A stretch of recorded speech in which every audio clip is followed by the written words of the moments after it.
They thought they owned the world, especially Brenda Sterling, the tyrant HOA president of the Emerald Vista community. They stole my land. They built 106 homes on it. They issued $50,000 in fines against me, and they laughed when I told them I held the original deed. But laughing stops when the judge slams the gavel, and the only thing they own is an impending demolition bill. The twist: that bill was going directly to Brenda's personal accounts. This is the story of how an HOA's multi-million-dollar mistake became my devastating weapon, and how I reclaimed my property one banned vehicle and one demolished foundation at a time. Before we dive into the most outrageous land dispute you will ever witness, a story involving deceit, zoning laws, and a hidden family trust, I need you to do two things. First, smash that like button so hard it shatters your screen. Second, hit subscribe and ring that notification bell. We expose HOA Karens and property bullies every single week, and you don't want to miss the sweet taste of justice served cold. Now let the drama unfold. Our story begins in Emerald Vista, a brand new, manicured suburban development that smelled of fresh paint and institutionalized control. Our protagonist, Alex Chen, inherited a sizable plot of undeveloped land directly bordering the new development. This isn't just any land. This is family land, held in a complex trust since the 1950s. A fact the developers and critically Vista, the Emerald Vista Homeowners Association, conveniently overlooked. Alex had plans: a small organic farm, maybe a few rental cabins, a peaceful escape from the corporate grind. The conflict started, as it always does, with something laughably small: a mailbox. The HOA, led by the utterly humorless and power-drunk Brenda Sterling, a woman whose personality was 80% finely pressed linen and 20% baseless authority, decided Alex's mailbox, placed precisely 3 feet from the property line marker, was an eyesore and a direct violation of the community's aesthetic uniformity.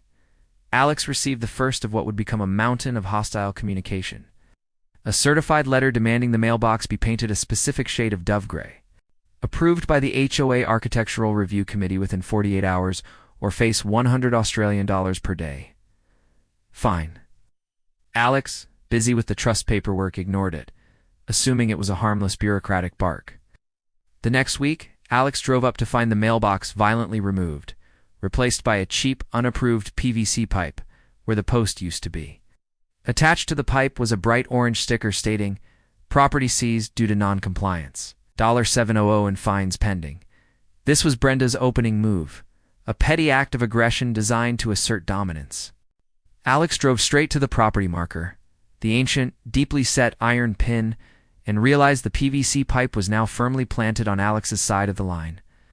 The HOA had trespassed, damaged personal property, and initiated illegal fines. Alex, however, did not immediately react. Alex was already thinking 3 steps ahead, realizing that if they were this sloppy over a mailbox, they were probably sloppy elsewhere. Alex called the lawyer, not about the mailbox, but about the rest of the property. The lawyer confirmed the worst.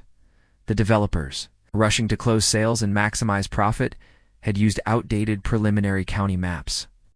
The ancient family trust map, cross-referenced with the county's actual 1950s survey, showed that the boundary line for Alex's property extended much further than the HOA's newly erected perimeter fence. Specifically, it included a large, undeveloped trapezoidal section that the HOA was slated to use for the next phase of development: a stunning 106-home expansion and a community clubhouse. Alex, recognizing a trap when one was presented, made a calculated, cold decision. Instead of raising the alarm, Alex did nothing. Alex let the fines stack up. Alex let the construction begin. Alex simply ensured the true property deed, the one signed in 1956, was securely filed and ready to be presented, waiting patiently for the trap to spring shut on Brenda Sterling. The sight of the first bulldozer breaking ground where the organic farm was supposed to be sent to chill down Alex's spine, not of fear, but of anticipation. The escalation phase was a slow, deliberate suffocation, orchestrated entirely by the delusional megalomania of Brenda Sterling. With Alex remaining silent, Brenda took the quietest surrender. The $700 fine ballooned to over $10,000. Not just for the mailbox, but for unapproved landscaping, a patch of native weeds, improper refuse containment, a single misplaced recycling bin, and violating community harmony and actual listed fine. The development on Alex's land moved forward at a breakneck pace. Soon, the concrete foundations for the first 50 homes in Phase 2, the summit, were poured. Alex watched them build, meticulously documenting every delivery truck, every cement pour, every frame raised, noting that the HOA's perimeter fence was moved entirely off what they believed was their property and was now fully encompassing the land Alex owned. It was a staggering act of theft and audacity. Brenda, high on her perceived victory, decided to fully exert her control. She sent an official notice of lien against Alex's property for the $10, zero in accumulated fines, and a writ of entry, demanding that Alex grant the HOA permission to remediate the property, which meant forcibly clearing the native trees and planting HOA-approved royal purple rhododendrons. Alex's lawyer, a cool-headed expert named Marcus, advised against granting any entry, but noted that ignoring the lien would soon allow the HOA to try and foreclose to pay the fictional debt. That was the moment Brenda crossed the final line. She used the community's shared security fund money, meant for shared amenities and maintenance, to hire a private security firm, Spartan Guard, specifically to patrol Alex's border. Began harassing Alex, issuing trespass warnings, citing Alex for parking a work vehicle outside the fence for 5 minutes, and even towing a family member's car, which is clearly parked on the public street, citing a bizarre non-existent HOA rule against non-resident loitering near construction zones. The climax of the escalation came on a Friday afternoon. Alex returned home to find a large, professionally painted sign planted squarely on Alex's front lawn next to the original mailbox spot. It wasn't an HOA notice. It was a for sale sign advertising an impending foreclosure auction courtesy of Emerald Vista HOA, citing the now $15,000 in delinquent fines. They were trying to sell Alex's entire plot of land to themselves based on fines they invented using a lien on property they didn't legally own, and they were doing it on land they had just finished building 106 other homes on. Brenda even appeared in person, smirking, wearing oversized sunglasses, holding a clipboard like it was the scepter of a minor queen. "Consider this your final notice, Mr. Chen," she purred, the sound of concrete mixers humming behind her. "We don't tolerate rogue elements here. You should have painted that mailbox, and we're taking everything." Alex's face, expressionless, simply watched the construction crews setting the final roof trusses on the 106th home, all sitting squarely on the family trust land. The foreclosure date was set for the following Tuesday. The feeling of helplessness was total, knowing the only piece of paper that mattered was sitting in a lawyer's safe, and the clock was ticking down to complete theft. The day of the foreclosure hearing arrived, not in a grand courthouse, but in a stuffy, low-level municipal court where land disputes usually end in negotiated settlements. Brenda Sterling arrived with a full entourage. The HOA's hired counsel, the HOA treasurer, and 3 witnesses, all nodding sycophants, dressed as if for a corporate takeover. Alex and Marcus, the lawyer, sat quietly, observing the arrogance. Brenda's lawyer presented their case: the accumulating, egregious fines, the lien, the legal right to foreclose on the property to settle the debt. They presented the county's current GIS map, the one used by the developer, showing Alex's property as a much smaller, awkward sliver of land. Brenda took the stand, oozing false sincerity, painting Alex as a delinquent provocateur and an impediment to community progress.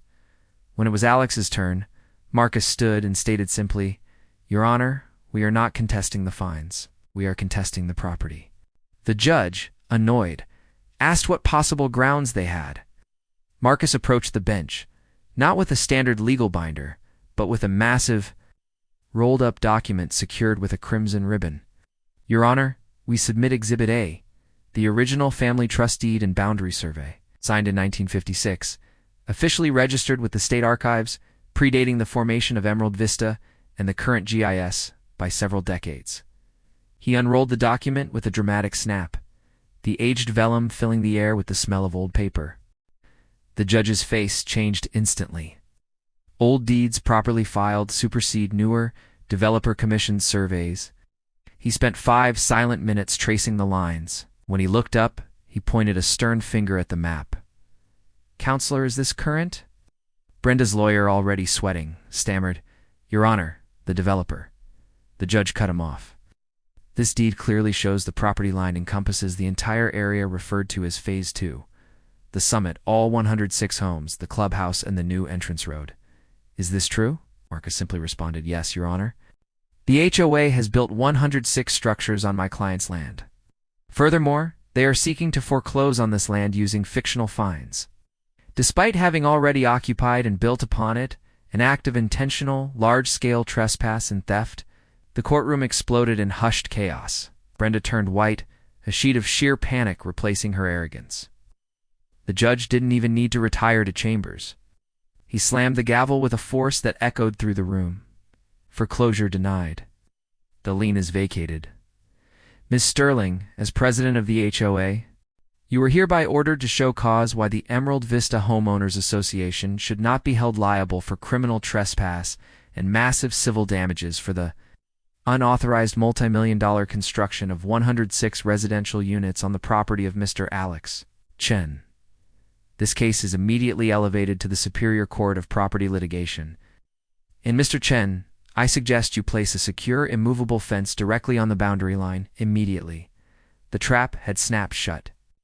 The fallout was immediate, seismic, and utterly devastating for Brenda Sterling and the Emerald Vista HOA.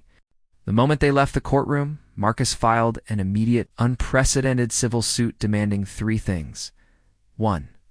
Full market value for the land, utilized by the 106 homes estimated at $5 million. 2. Punitive damages for the harassment, illegal fines, and trespass starting at $10 million. 3. The immediate and permanent injunction banning access to the property. The injunction was the real killer. By the end of the day, Alex had a professional fencing company install a towering 8-foot-high chain-link fence topped with barbed wire exactly along the 1956 deed line. This fence didn't just separate the properties. It literally cut off the only access road to the 106 newly built homes. The residents of Phase 2, the people who were supposed to move in next month, were suddenly sealed off, their homes accessible only by helicopter. News spread like wildfire. Local news teams descended upon Emerald Vista, broadcasting live as angry. Potential homeowners stood staring at a huge banner Alex had hung on the fence. Private property. Trespassers will be prosecuted. Contact Brenda Sterling, HOA president, for access inquiries. The HOA, reeling from the initial court loss, convened an emergency meeting, which devolved into a riot. The residents of Phase 1, the original homeowners, realized that the HOA's enormous legal liability, now totaling tens of millions, would fall squarely on their assessments. They demanded answers, and, more importantly, Brenda's immediate head. The ultimate payback came 3 days later. The judge, furious over the developer's use of outdated maps and Brenda's malicious overreach, issued a preliminary finding. The fines were indeed illegitimate. To cover the initial court costs and a fraction of the damages, the judge ordered the temporary freezing of all HOA assets. But the true masterpiece of revenge involved the $15,000 in fines. Alex hadn't contested them. Marcus presented the court with a motion, since the fines were illegitimate, and the HOA had initiated the action. Alex was demanding a refund of the levied amount, plus interest, personally from the official who signed the lien, Brenda Sterling. The judge, sensing the delicious irony, agreed. Brenda was served paperwork forcing her to liquidate a portion of her personal assets, her prized, classic convertible, to cover the $15,000 debt she had invented. She had her own property seized to pay for her own fictional fine. The long-term aftermath was a masterclass in total destruction. Brenda Sterling was immediately and unanimously voted out of the HOA presidency, facing multiple personal lawsuits from the developers, the contractors, and the 106 prospective homeowners who had lost their deposits in their homes. The HOA itself was effectively gutted, financially ruined by legal fees. Facing the impossible choice between negotiating a multi-million-dollar buyout with Alex or the far more expensive option of demolishing 106 homes and relocating the entrance road, eventually chose the buyout. It's paying Alex $12 million for the land, a price that required every single Phase 1 homeowner to fork over a six-figure special assessment, plunging the entire community into financial despair. Alex took the $12 million, but the story wasn't over. The final nail was an amendment to the land sale agreement, a legally binding covenant that Marcus, the lawyer, insisted on. The covenant stipulated that the HOA was permanently banned from using the reclaimed land for residential development or any community purpose for the next 99 years. Instead, the land must remain designated for a single purpose: the Alex Chen Memorial Dog Park and Native Weed Sanctuary. The same land Brenda wanted to clear for purple rhododendrons and condos was now a public, perpetually unmanicured park, open to the public, but explicitly denying access to any vehicle bearing an Emerald Vista Community decal. The ultimate final act of revenge was personal. With the $15,000 Alex collected from Brenda's seized car, Alex bought a new mailbox, a giant custom-built steel behemoth, painted bright, unapproved fire engine red, and had it installed exactly where the old one was. Alex then placed a small plaque on the post, dedicated to Brenda Sterling. Never mess with the deed. Alex built a small, beautiful cabin on the original sliver of land, the one piece the HOA hadn't built on, and now wakes up every morning to the sound of dogs barking happily in the park that Brenda Sterling paid $12 million to create. Justice was not just served, it was weaponized, financially, legally, and permanently.